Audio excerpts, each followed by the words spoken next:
Doug. So, good morning. Today, our guest has is an experienced sourcer with a demonstrated history of working in the computer field. He is skilled in market research, business management, interviewing people, as well as startup management. So, let's welcome Liam on 10 Minutes of Hiring Wisdom. Hi, Liam. How are you doing today? Hey Manal, thank you for inviting me on the show here. It's been cool to hear a little bit more about you. Of course, Azan. Thank you so much for joining us. So I'd love to hear about your background. After which we could move on to where you're currently working. Sure. So I started in recruiting in tech after working with a contracted company. We were contracted to help with different embassies process visas. Then I went into a payment processing company, in tech essentially. After that, I moved into a recruiting firm where we were doing more of, high value, clients kind of thing as a third party before moving into Odoo, another tech company where I'm at now. Okay. So as in like, did you always know that you wanted to do something regarding tech, like regarding hiring people in the tech industry? Or was it just like, okay, this as in like this is a good industry, it's growing over time, so I can see myself here? Or was it just like, okay, as in like I'm interested in this field? Yeah, I would say I learned a lot about different types of businesses especially when I was interviewing, like 10 plus people a week at the recruiting firm. And that was like face to face interviews, right? There's plenty of calls that go before that. And I got to learn a lot about different business practices from HR managers, HR directors, VP of HR, as well as senior generalist, admin, executive assistants, all stuff like that. So I got to see a little bit of their perspective into business. Before that, I was really focused on pretty much anything. I came out to California to kind of fulfill the American dream, more or less. So I came out actually working on a farm at first. Oh Um, wow. yeah, How and is then that? Do you miss it? Must be nice. yeah, I mean, it was cool. Basically, it was a aquaponics farm. So what they were Mhm. doing there was it was a small family business, and they were creating a closed ecosystem where you're using fish waste to create plants.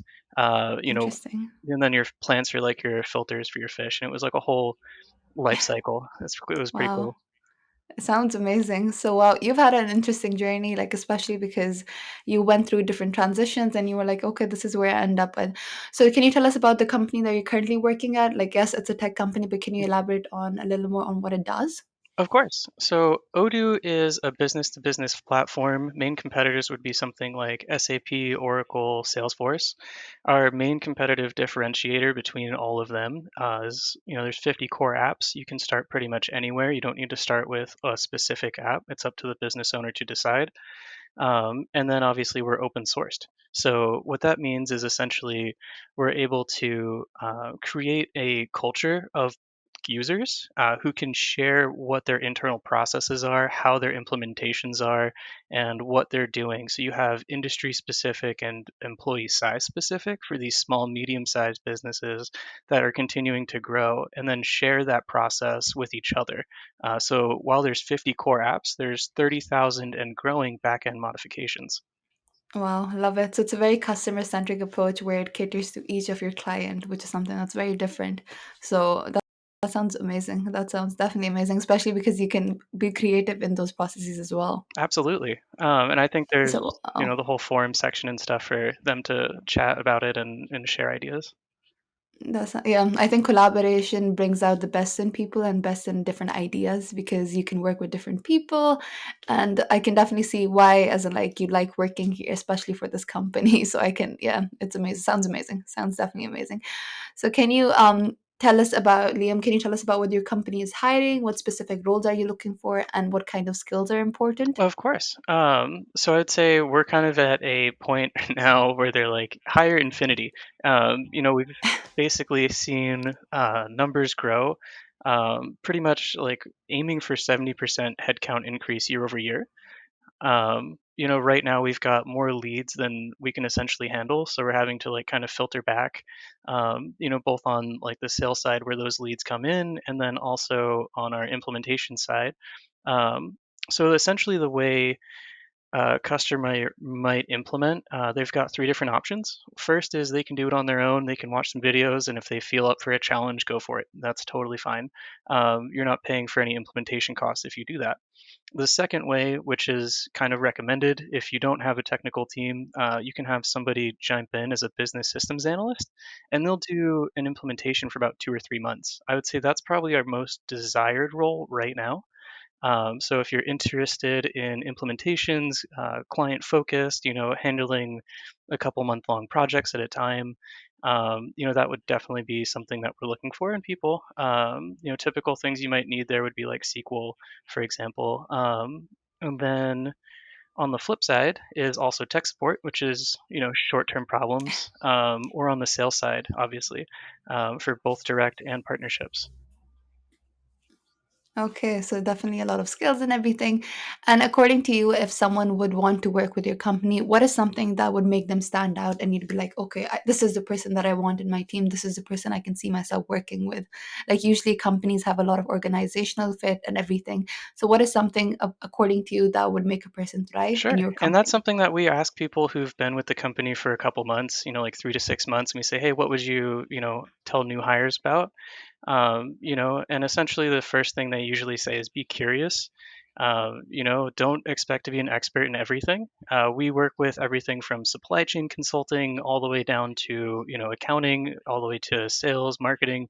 You don't have to be an expert in all of that. We don't expect anyone to be, CEO of another company and being able to picture all of this stuff. You're working with Yeah. CEOs. They're all going to have different business models and creativity. So I'd say the main things are patience for learning, and then the hunger and curiosity, just about like what really is going on at that business at your client. And the last one I would say is just energy to like be excited about it. Be passionate about working with a small, medium-sized company that you are could potentially be, I should say, could potentially be their lifeline into something like handling a pandemic with becoming online for the first time, taking those payments, rather than being able to host like a boutique store on Main Street where you can normally be open. Yeah. All great tips. Thank you so much for sharing that. So, Liam, if there's one piece of advice that you would offer to job seekers out there who have been struggling to get their dream job, what would it That's a be? great question. Obviously, I want to say don't give up. Just keep going. I usually tell people, be consistent in their recruiting activities. I think I've heard a lot of different candidates approach that similarly.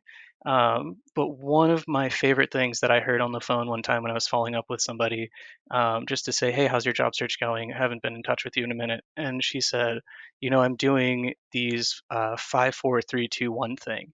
And actually made a LinkedIn post about that that you can see. It's just like a couple days ago.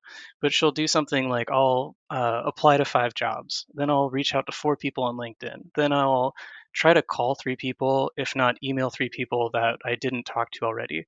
Then I'll have another 2 people that I can try to ask for an introduction into a job specifically, and then I'll have probably Wow, one face to face, if not like phone screen a day. So that's essentially what her goal is like setting up these are the actions I'm going to do today to try to line myself up for more actions tomorrow and move across that pipeline. Um, that sounds exciting and wonderful how thoughtful that mhm. process is. Yeah, I know it's not always easy, but if you're sitting there and you're, unemployed, especially, or unhappy where you work, where there's a culture problem or something, don't be afraid to leave that just because it's comfortable. Especially if you're unhappy, and imagine yourself being there in a year. If you're still going to be unhappy, why not try to make some type of change? Yeah, I love that approach. So, I mean, I'm really glad you shared that with me as well because it's definitely something that's new for me.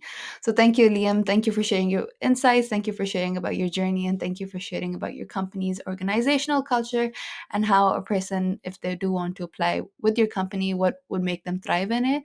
Our time is up. It was a pleasure having you, Great, Liam. Thank thank you you, so Nino. much. Thank you.